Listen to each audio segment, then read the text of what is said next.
Next Chapter Podcast presents the Play On Podcast series, Coriolanus, Episode 2, Every Gash and Enemy's Grave. For the best listening experience, be sure to use headphones or earbuds. Keep your friends close and your enemies closer.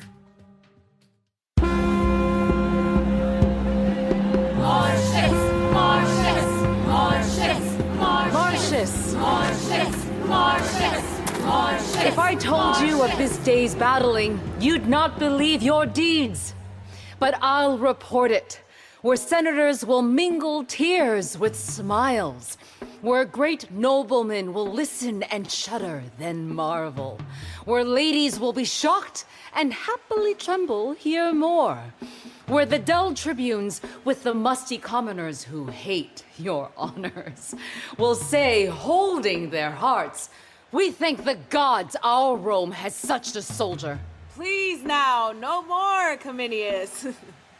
My mother, who has a birthright to exalt her kin, when she praises me, it grieves me. I have done as you have done. That's what I can. Inspired as you've been for my country. You will not be the grave of your deserved due. Rome must know the value of her own. It'd be a concealment worse than a theft, no less than slanderous to hide your deeds and to silence that which, to their peak of praises attested, would even seem modest. So, I beg you, as a sign of what you are, not to reward what you have done, before our army, hear me. I do have some wounds on me, and they smart to hear themselves remembered. If they were, they might fester against ingratitude and tempt themselves with death. Of all the horses, we've taken good ones, and good many. Of all the treasure in this city we have gathered, we furnish you, to the 10th, to take reward before the common distribution at your choosing. I thank you, General, but cannot make my heart consent to take a bribe to pay for my sword. I refuse, and stand with my common share with those who have witnessed the doing. More ships! More ships! More ships! May these same instruments you desecrate not sound again. When these drums and trumpets play to flattery, let courts and cities be made all of false-faced pleasing. When steel grows soft as the parasite silk, let it be made into an armor for wars. No more, I say!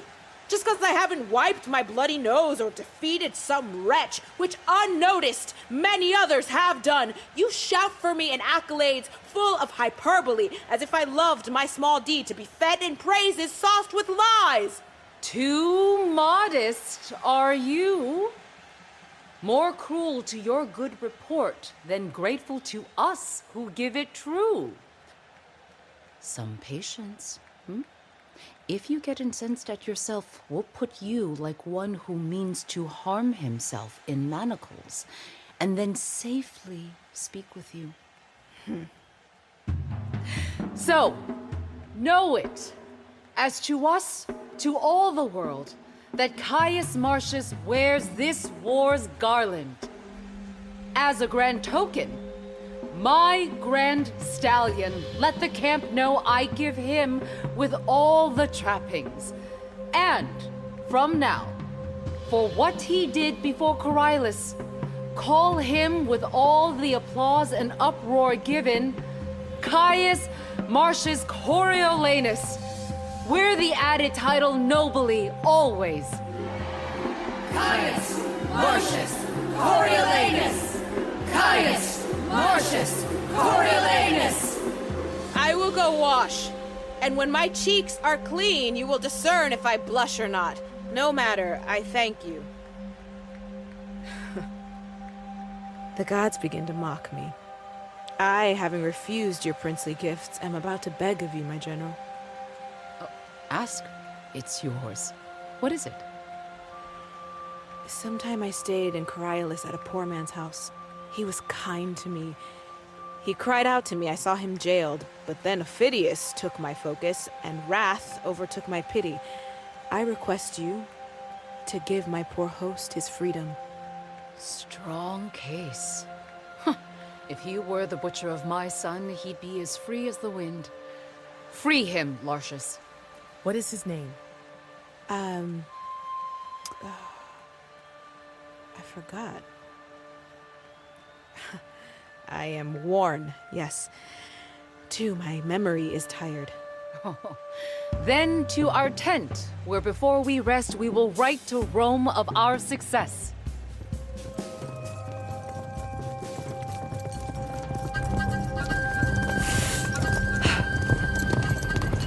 Town's taken.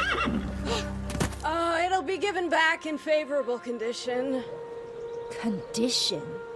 If I were a Roman, but I can't be. Being a Volscae, be what I am. Condition? What good condition can a treaty find on the side of the defeated? 5 times, Marcius, I've fought you. As many times you've beat me. And would do again, I think, if we met as often as we ate. By the forces! If we meet again, beard to beard, he's mine or I am his. My desire doesn't hold the honor it once had. Where I'd wished to crush him on equal ground, true sword to sword, I'll steal from him some way. Or wrath or craft will get him. He's the devil. Bolder, but not so subtle. Ugh, my bravery's poisoned, eclipsed only by him. Wherever I find him, at home, under my brother's guard, even there, against the law of decency, I would wash my fierce hand in his heart. Go to the city. Find out how it's being held and who are now the hostages for Rome. I will, sir. Yeah!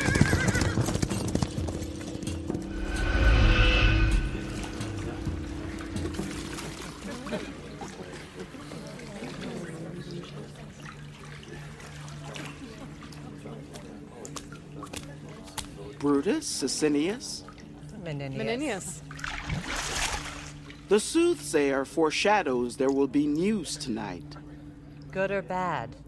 Not in favor of the peoples. They hold no love for Marcius. Nature teaches beasts to know their friends. Say then, who does the wolf love? The lamb. Yes, to devour him, as the hungry people would feast on dear Marcius. He's a lamb, really, who baws like a bear. He's really a bear that lives like a lamb. You two are wise men. Answer me this one question I have. All right, sir. All right. What quality does Marcius greatly lack that you two have aplenty? He's poor in not one fault, but is armed with them all. Especially in pride. And topping all others in boasting. This is strange now. Do you two know how judged you are here in the city? I mean by us, on the right side of the fight. Do you? Why are we judged? How? Because you're talking about pride now. You won't be angry, will you? Okay. Yes, sir. Okay. Well, not much is needed to get you angry. You blame Marcius for being proud. We are not alone in it, sir. I know you can do very little alone. You need help with so much. Without it, your actions would be so little. Your capabilities are too infantile for doing much alone. You talk of pride. Oh, if you could see from the napes of your necks and view yourselves from the inside. Oh, I wish you could. What then, sir? Why, then you would discover a pair of proud, impetuous, violent, ornery tribunes, or fools, as any in Rome. Come on, sir. Come on. We know you well enough. Menenius, you are well known too. You don't know me, yourselves, or anything. Your only ambitions are to have the poor bow their caps and knees to you. Come on. Come on. You are better sitting in a bar than a judge sitting on the bench at the Capitol. Even our priests would be insulting if they had to engage with a pair as ridiculous as you two. Still, you keep saying Marcius is too proud, who, estimating conservatively, is worth all your predecessors since Zeus. But Maybe the best of your lot were hangmen through the generations. Good night now to your worships. Any more of your talk would infect my brain, you herdsmen of the beastly commoners. I must leave you too.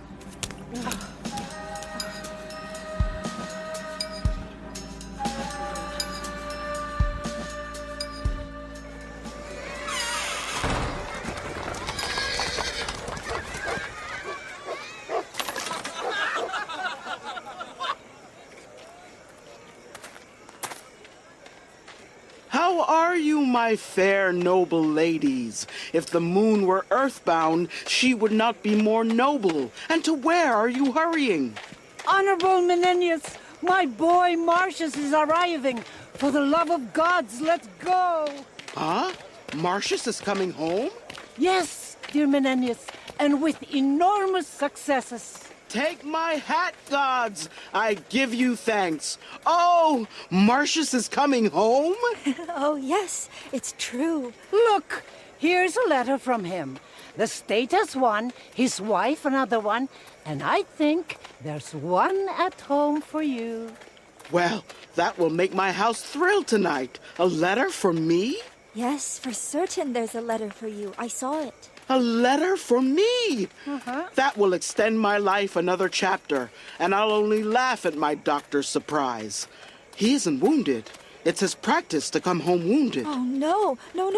Oh, yes, he is wounded. I thank the gods for it. I do too, if they're not too bad. He carries back victory in his pocket. Wounds follow. On his forehead, Menenius. His third time home, wearing the victory garland. Has he beaten Ophidius soundly? Titus Lartius writes that they fought each other, but Ophidius got away. And it was time for him too, I'll guarantee that. If he had stayed trying to fight, you could not see anyone so offidiously beaten for all the gold armor in Coriolanus. Is the Senate informed of all this? Oh, my ladies, let's go! Yes.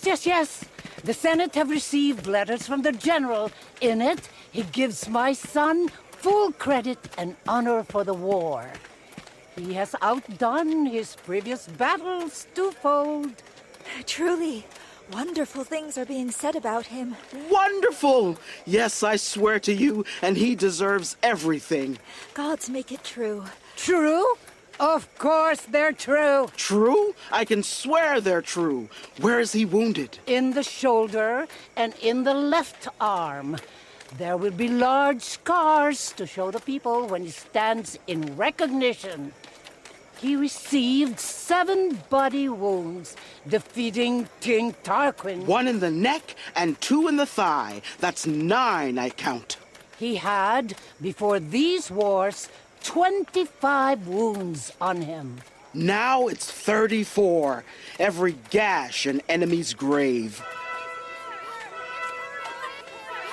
Hear the trumpets. These are the ushers for Marcius. Before him, he carries noise, and behind him, he leaves tears. Death, that dark spirit, in his sinewy arm, which he raises and drops, and then men die.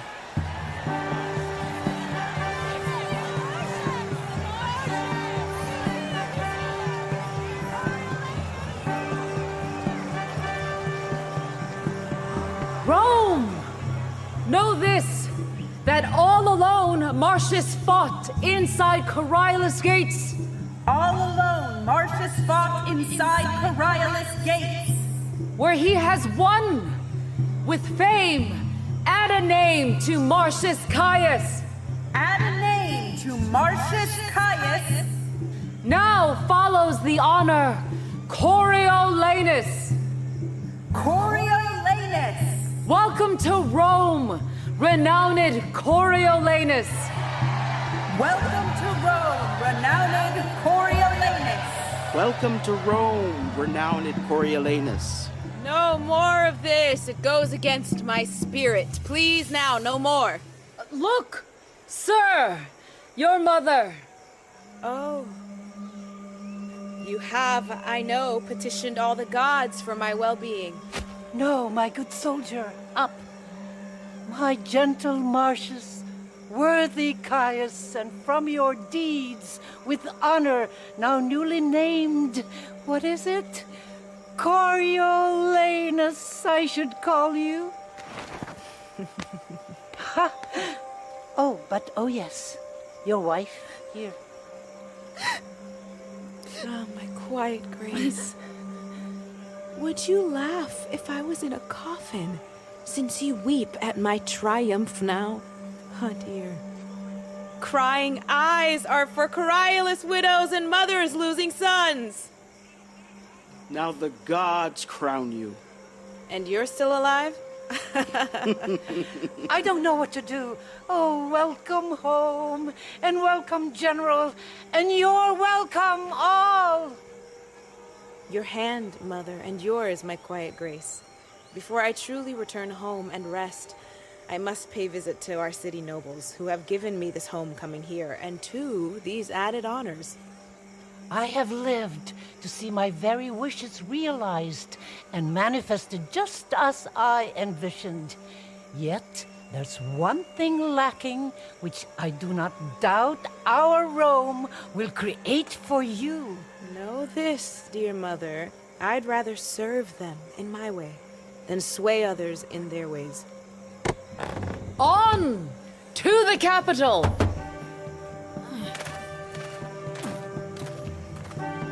Every mouth saying his name, and the blind becoming bespectacled to see him.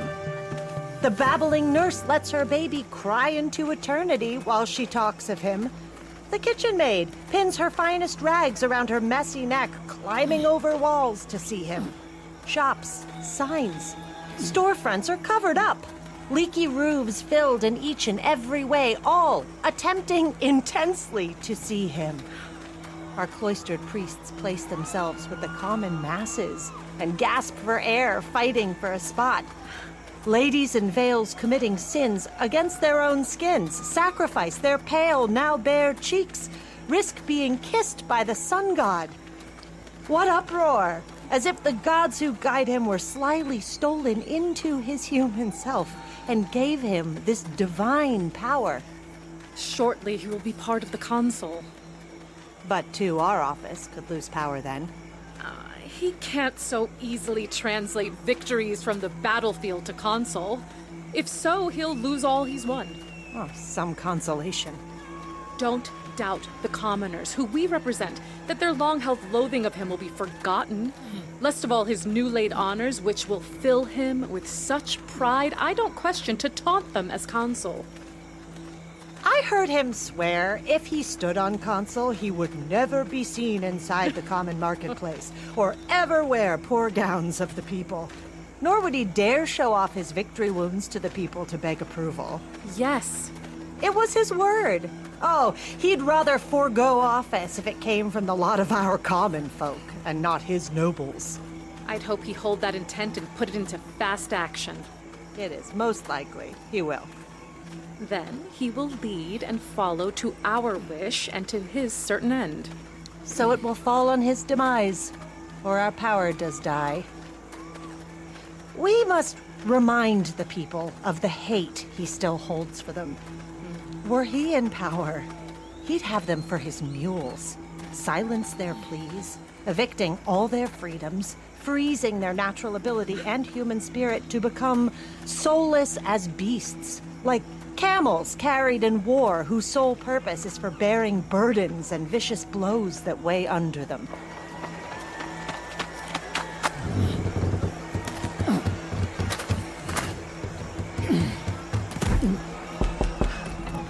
What's the matter now? Oh, you are asked for in the capital. It is thought that Marcius will be consul. I've seen the mute crowd go see him and the blind hear him speak. Matrons flung their gloves, ladies and maids their scarves and handkerchiefs falling as he passed. The nobles knelt like to Jove's statue, and the common folk showered and thundered with their caps and shouts.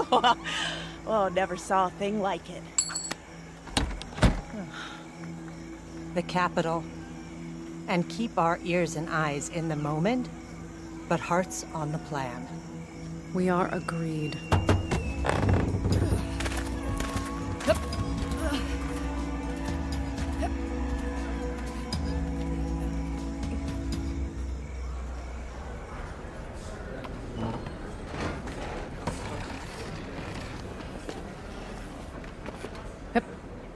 At ease. Come, they are almost here. How many are being considered for consulships? 3, they say. But it's believed of any, it will be Coriolanus. Oh, that's a brave man. But he's proud in the extreme, and has no love for the common people. In truth, there have been many great men who have flattered the people and still never loved them. And there have been many that the people have loved, but they don't know why. So if they don't know who or why they love, they hate in the same way. Then, for Coriolanus to not care whether they love or hate him shows he knows their likes and dislikes, and, out of his own indifference, lets them see that clearly. Now, if he didn't care whether he had their love or not, he would not waver between doing them either good or harm. But he pushes their hate with greater intensity than they can return to him, and he does all he can to reveal himself as their enemy. Sir, he has served his country worthily. And his rise has not been with such easy steps as those so compliant and serving to the powers that be. He has so firmly planted his honors in their eyes and placed his actions in their hearts, for their tongues to be silent and not confess as much would be a kind of ungrateful insult. No more about him. He is a worthy man. Make way. They're coming. Whom do you see? The tribunes of the people, Sicinius and Brutus, the elders, good Menenius, Cominius the consul, and yes, Coriolanus himself. Attention! Yep.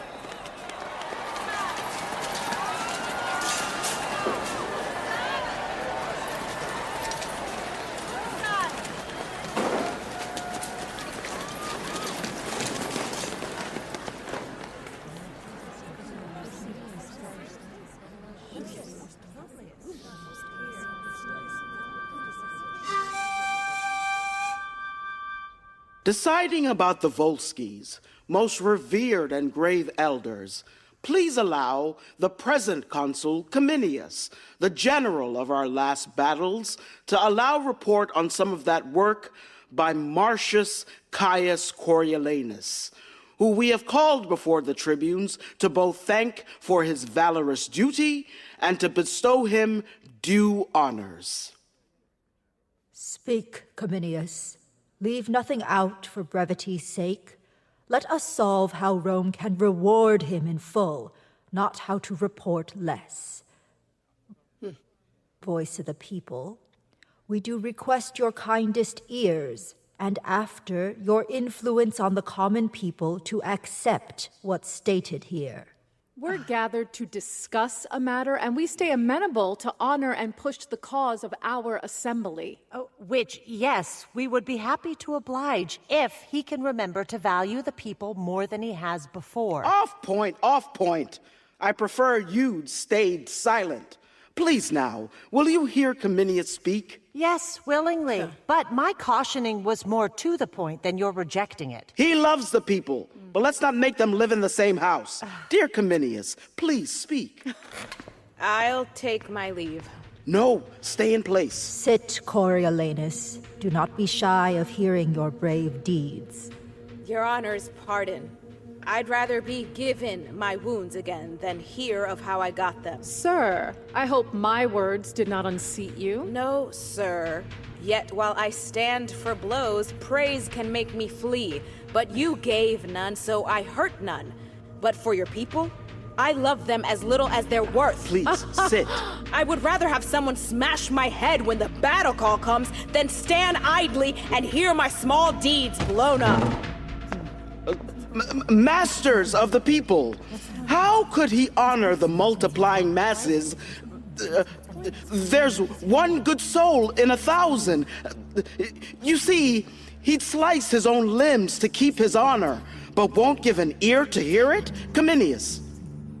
I shall lack voice, but the deeds of Coriolanus should not be spoken of softly. It is held that valor is the greatest virtue and dignifies the owner. If that is so, the man I speak of cannot in the world be equaled. At only 16 years old, when Tarquin attacked Rome he fought beyond all others. This man emerged from that schoolboy, a rising tide, a force. In the 17 battles since, he swung swords to victory garlands. These last battles outside and in Coriolanus, let me say that I cannot say it all. Alone he entered the city's fated gates and painted it all red, the color of its destiny. With a bloody rush attack, he struck Coriolanus, the force of a planet. With double effort, he quickly revived his beaten body and came back to the battle. And there, he ran steaming over the lives of men like an endless slaughter. Until declaring we took both the field and the city, he never stopped to take a breath. Brave.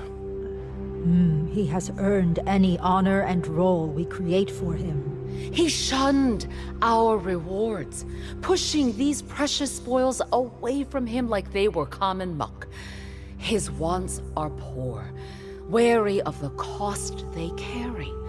To him, rewards are in the doing of the deed. He is most content in the action. Very noble. Let us call him here. Call Coriolanus.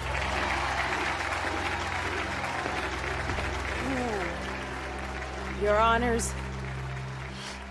We and the Senate, Coriolanus, are very pleased to make you consul. I will always owe them my life and services. All that remains, then, is for you to speak to the people. I ask of you, let me skip that formality. I can't put on the gown, stand naked, and beg of them. Look at my wounds. Now give up your votes, please. Allow me to pass on doing this. Sir, the people must have their vote, and they won't cut any part of the process. Do it. Please, just fulfill this part of the duty, and you can, like predecessors before, do it with honor. It is a part that'll make me blush in acting it, and will make the people part of the act. Hear that, Brutus? To brag to them, oh, I did this and this, show them old scars that I should hide, as if I got them only to show them and to take their votes. Do not insist on it. We ask that you, tribunes of the people, recommend our plan for them. And to our noble consul, we give joy and honor. May all joy and honor come to Coriolanus.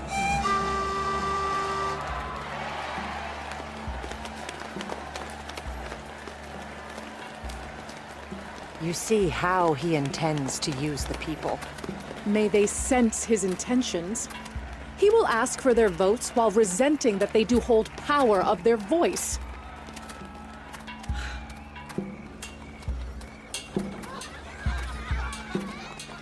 Let's inform them of the events here.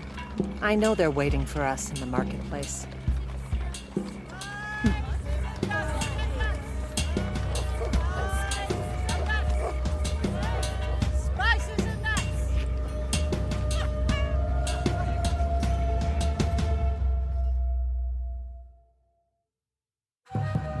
The Play On podcast series, Coriolanus, was translated into modern English verse by Sean San Jose and directed by Kate Wisniewski.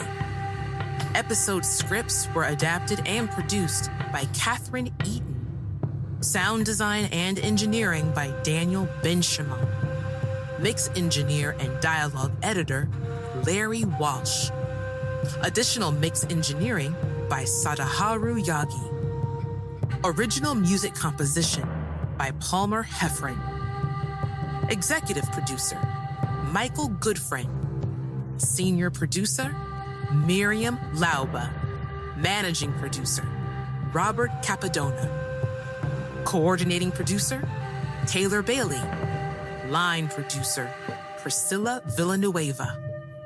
Casting by the Telsey office, Karen Castle, CSA, and Ada Karamanyan. The cast is as follows: Andrus Nichols as Brutus and others, Cheney Waits as Lartius and others, Ching Valdez Aaron as Volumnia, Danaya Esperanza as Coriolanus, Jamie Ann Romero as Valeria and others, Kim Won as Ophidius, Virgilia, and others, Lena Klingerman as Citizens and others, Nancy Rodriguez as Sicinius and others, Namuna Cisse as Nicanor, Soldiers, Citizens, and others, Patrina Murray as Meninius, Vanessa Kai as Cominius, Zoe Tip as Adrian, Young Marcius, Soldiers, Citizens, and others. Additional support was provided by voice and text coach Julie Foe, podcast mastering by Greg Cortez at New Monkey Studio, and production dramaturgy by Amrita Ramanan.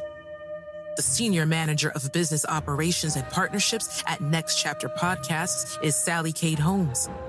The Play On podcast series, Coriolanus, is produced by Next Chapter Podcasts and is made possible by the generous support of the HITS Foundation.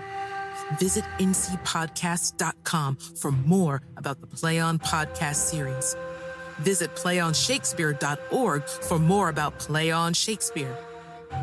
Hear more about the Play On Shakespeare podcast series by listening to bonus content at ncpodcast.com, where you'll find interviews with the artists, producers, and engineers who brought it all to life. Don't forget to keep your friends close and your enemies closer.